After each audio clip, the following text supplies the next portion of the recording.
Welcome to Become a Conflict Guru, Module 9, the What I Heard conversation. Welcome to the What I Heard module. And at this point, maybe after all the things we've gone through, you think you have some emotional intelligence, you understand what's going on with feelings, and that needs, satisfied or not, are driving those feelings, and yet your attempt to deal with conflict is still being stalled somehow. People perhaps aren't understanding what you're saying, or they're not listening to you, and that's not uncommon because most people listen to respond, they don't listen to understand.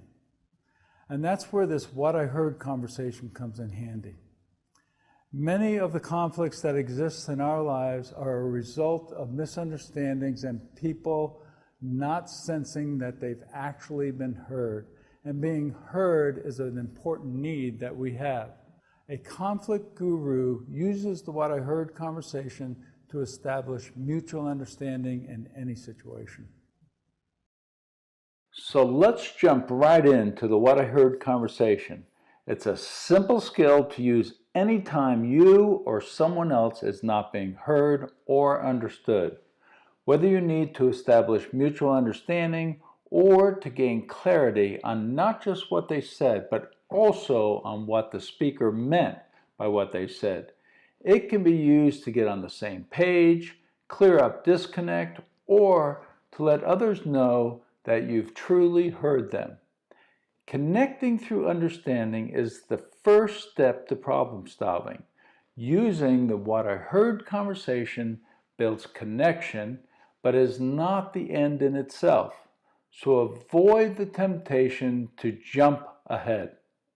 First, it's a must to slow down. Like I mentioned earlier, most people listen to respond rather than to listen to understand. Listening is one of the most important yet underutilized abilities we have. We want things done quickly and have short attention spans and are already on to the next thing on our to-do list, so we are preparing for our response rather than staying present and taking in what was actually being said. While it might seem productive, it short-circuits our connection with others. Slow down and fully listen to what is being said to you. After you've really listened to what was said, it's time to check in to see if you got the message by saying, "What I heard you say was," then complete the statement by sharing what you heard. This could be by simply repeating verbatim what you heard, but unless it was just facts, there could be a lot of room for interpretation. The goal here is to create understanding, so to unravel the meanings expressed, you could try paraphrasing or putting the message into your own words. Remember, the objective is to share what you took away from their message in order to confirm that the original message was effectively communicated and understood. For example, if someone said to you that "this office is so cluttered that I can't even think straight," you might reply, "What I heard you say is that there's so much stuff in the office, there's no room to do work." Then ask, "Was that it?" This provides the speaker with an opportunity to further clarify what they meant if you didn't get it quite right. If they say no, have them clarify further. Most likely, you don't need to ask them to do this, they will offer it up themselves. Using the office example, they might say, "No, I get distracted by all the piles and can't find things when I actually need them." Similar but different interpretation of what cluttered means to a person. Clarify to understand. Respond by saying, "So are you saying," and continue to fine-tune your interpretation until you get to a complete understanding. Ask questions. Be curious. If it's unclear, guess at what you think they meant. When you build on the conversation, you are sending the message that you are truly engaged and are really trying to understand. I heard someone say, people don't care how much you know until they know how much you care. Unfortunately, a lot of conversations don't make it to full mutual understanding. It takes some patience and also respect for the person you're engaged with. Make sure you stay in their satchel or with what they are saying instead of trying to contribute to the conversation from your own satchel, your experience, and your ideas until they have been heard and understood. Right now, this isn't about you agreeing with them, or you getting your point across to them. Take it one step at a time. Once they have agreed that the original message was adequately conveyed and you are both on the same page with respect to what was said, you have completed one half of the equation. The other half is now about you. Ask permission to share your thoughts. So ask, may I share my thoughts? It's important to ask permission before sharing because when someone gives you permission, they are agreeing to listen to what you have to say. Just like when you listen, they haven't necessarily agreed to agree with you, but they are at least willing to hear you out. This permission is critical.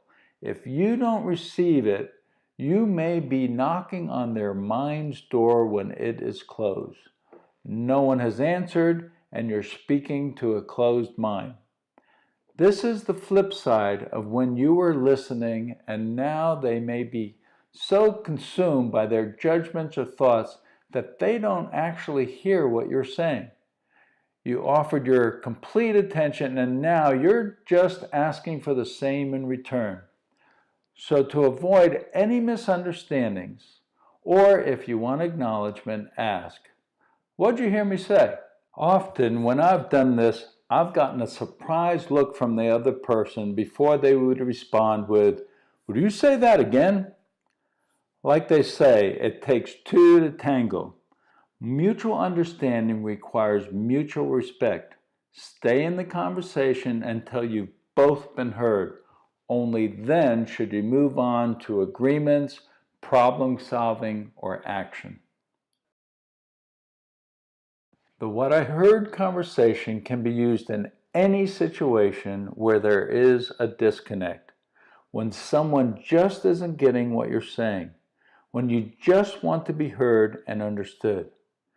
In a way, it is expressing empathy by taking others' feelings and needs seriously by using conscious curiosity and asking questions to understand. This does not require that you be sympathetic, feeling what they are feeling, or in agreement with what they are saying. Let me show you two coworkers using this skill. So, would you do this report for me? Yeah, I can do that next week. Not next week. I need it done tomorrow.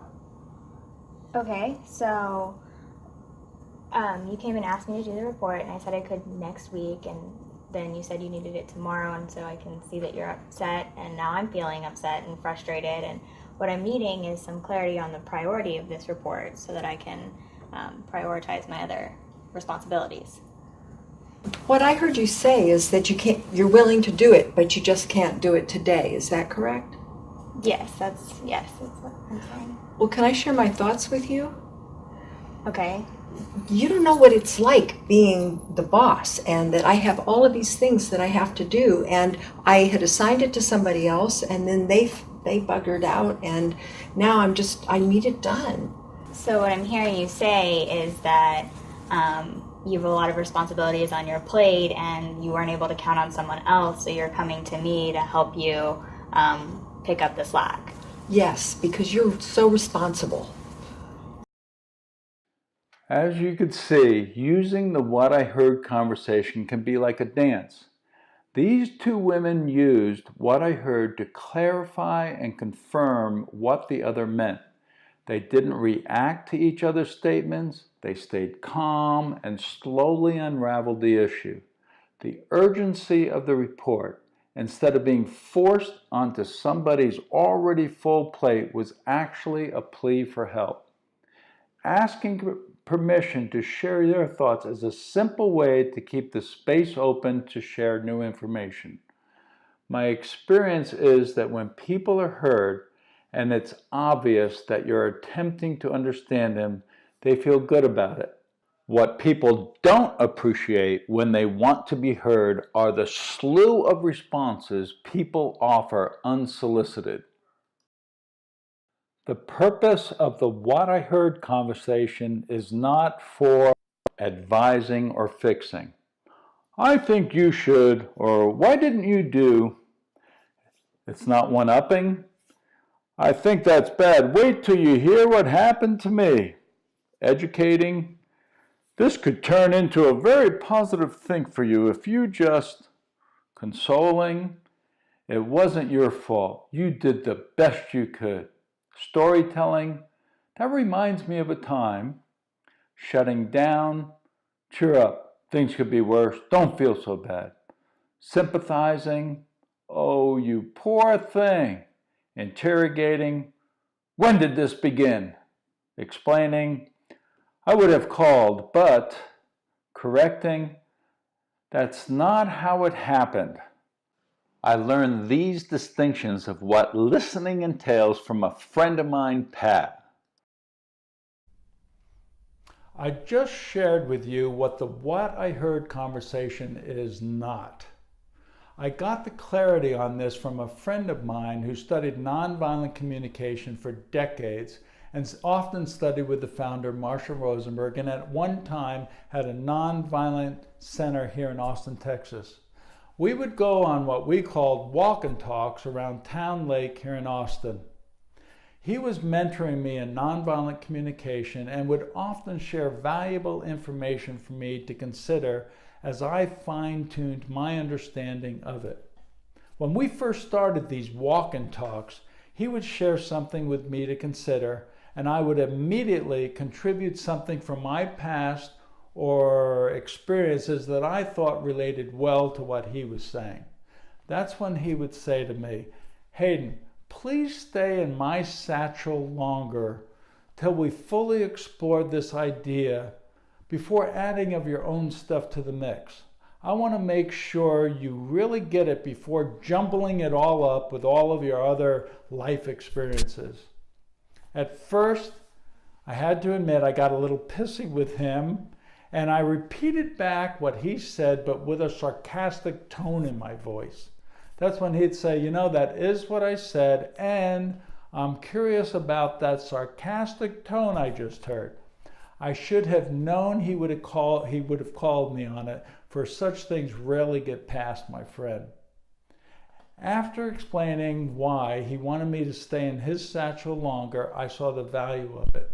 I have to say, it was one of my most valuable lessons I learned from my friend Pat about not only truly understanding what's going on with others, but also the value of exploring it further by staying in their satchel longer. Sometimes, depending upon the pace of the person you're interacting with, it feels like there's an urgency to clear up misunderstandings. This is when contrasting comes in handy. Contrasting isn't a new concept. I think I learned it back in college or one of the first workshops I attended. And it's very effective, so it's worth repeating. Contrasting is a don't statement followed by a do statement. First, you state what you didn't mean to clear up the misunderstanding. If you don't clear up the misunderstanding first, it will be running in the other person's head and they'll have difficulty hearing anything else you say. They'll be running the same old song in their head. I like to compare this to an old radio where you used to use the dial to turn from one station to the next. As you're moving from one station to the next, you get a lot of static coming through the speakers. The don't statement clears up this static. Then when you use the do statement, you've arrived at the new station and they hear what you're saying and you can put the meaning back on track. As you're getting used to using contrasting statements, try using the same word with both the don't statement and the do statement. This way, others can track more easily with you as you move from don't to do. For example, you could say, I didn't mean to insult you. What I did mean was to draw attention to some information. Or, I don't want to argue with you. What I do want is to talk openly with each other. Or, I didn't intend to get the report to you late. I did intend to make sure all the information was correct before handing in the report. You may think some of the previous statements sound like excuses or justifications. That's one perspective. I would think the person speaking them would have the perspective that they were just clearing up a misunderstanding. So using contrasting when you think it's appropriate. Let me show you an example of two guys quickly clearing up a misunderstanding using contrasting. Dude, I gotta have these cameras processed by tonight. We gotta be ready to go early in the morning. Did you put in a ticket for it? Ticket? I don't have time for tickets, man. I gotta have this thing in. We got a show tomorrow. I don't want to make you think that I don't respect your timeline and don't think that it's important, but I do have to follow protocol, so I'd like to see if we can get this done appropriately and on time. Okay. We'll figure it out. We'll work together, and we'll figure out a way to prioritize it so we can get everything done. Okay. Okay. I hope you can see how quick and easy it is to shift any upset by simply sharing your intentions. Don't wipes away what you don't want. Do brings in what you do want.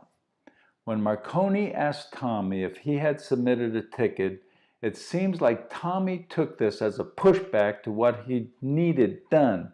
A simple, I don't want you to think I don't respect your timeline, followed with, I do have to follow protocol, put them on the same page and understanding what needed to be done for them both to have their needs met.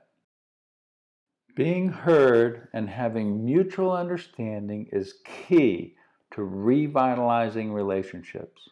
So listen, confirm, and clarify to really understand what's going on with yourself and other people.